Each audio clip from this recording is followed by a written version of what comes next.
خبر شامل کرتے ہیں بلوچستان کے شہر تربت سے، جہاں گورنمنٹ بوائز ماڈل سکول میں اسپورٹس ویک کی اختتامی تقریب منعقد ہوئی، جس کی صدارت اسکول پرنسپل علی جان بلوچ نے کی، جبکہ مہمانان خاص ڈائریکٹر اسکولز مکران عبدالغفور دشتی اور director evaluation and monitoring Balochistan Munir Ahmed Nodezai تھے۔ پروگرام کا جو آغاز تھا وہ تلاوت کلام پاک سے ہوا، جس کی سعادت محمد لال نے حاصل کی۔ اسٹیج سیکرٹری کے جو فرائض تھے وہ ماسٹر محمد اقبال بلوچ نے انجام دیے۔ تقریب سے ڈائریکٹر مکران اسکولز عبدالغفور دشتی، منیر احمد نودزی، علی جان بلوچ، عابد حسین، اکبر علی اکبر اور دیگر نے خطاب کیا۔ پروگرام کے آخر میں ڈائریکٹر اسکولز عبدالغفور دشتی اور اکبر علی اکبر کو بلوچی تلوار اور بلوچی چادر ایوارڈ کے طور پر دے دی گئی، جبکہ باقی تمام مہمانان گرامی کو شیلڈ دی گئی، جبکہ کھیلوں میں شامل ونرز کو ٹرافی پیش کی گئی۔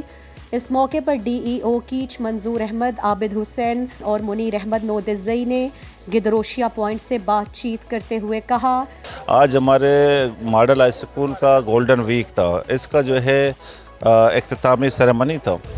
تو میں سمجھتا ہوں کہ دو چیزیں ہیں، ایک کریکولر ایکٹیویٹیز ہے اور ایک کو کریکولر ایکٹیویٹیز ہے۔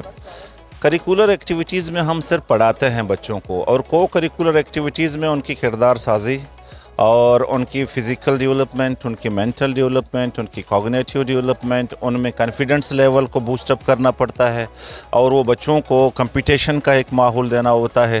تو میں سمجھتا ہوں کہ اس طرح کی ایونٹ، اس طرح کی جو ہے کمپٹیشن، اس طرح کی پروگرام ہمارے بلوچستان کے ہر اسکول میں ہونی چاہیے، تاکہ بچوں میں جو وہ انر کیپیبلٹیز ہیں ان کو ہم نکھار کر باہر لے آئیں۔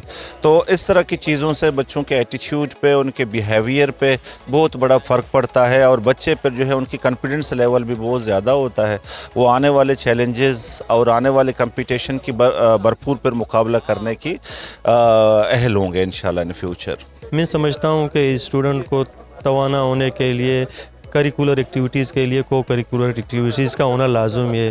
تو میں سمجھتا ہوں کہ ہر اسکول میں، ہر ادارے میں یہ غیر نصابی جو سرگرمیاں ہیں یہ ہونی چاہیے، بدستور ہونی چاہیے، تاکہ اسٹوڈنٹ جسمانی اور ذہنی حوالے سے فریش ہوں اور اپڈیٹ ہوں۔ ٹیچنگ لرننگ کے لیے صرف یہ ضروری نہیں ہے کہ بچوں کو اسکول میں یا کلاس روم میں بٹھائیں، اس کے لیے ضروری ہے کہ بچوں کے لیے کھیل کود اور جو ایکٹیویٹیز ہیں کلاس روم کے باہر ان کو انگیج کریں۔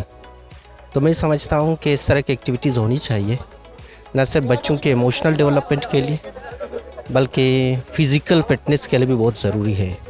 جب بچے فزیکلی فٹ ہوں گے تو مینٹلی بہتر پرفارم کر پائیں گے۔ تو میں سمجھتا ہوں کہ نہ صرف ماڈل اسکول کو، باقی اسکولوں کو بھی ان سے سیکھنا چاہیے، وہ اس طرح کی ایکٹیویٹیز کنڈکٹ کریں تاکہ وہ بچے زیادہ سے زیادہ گروم کر سکیں، تاکہ ان کی ٹیچنگ لرننگ پروسیس بہتر ہو۔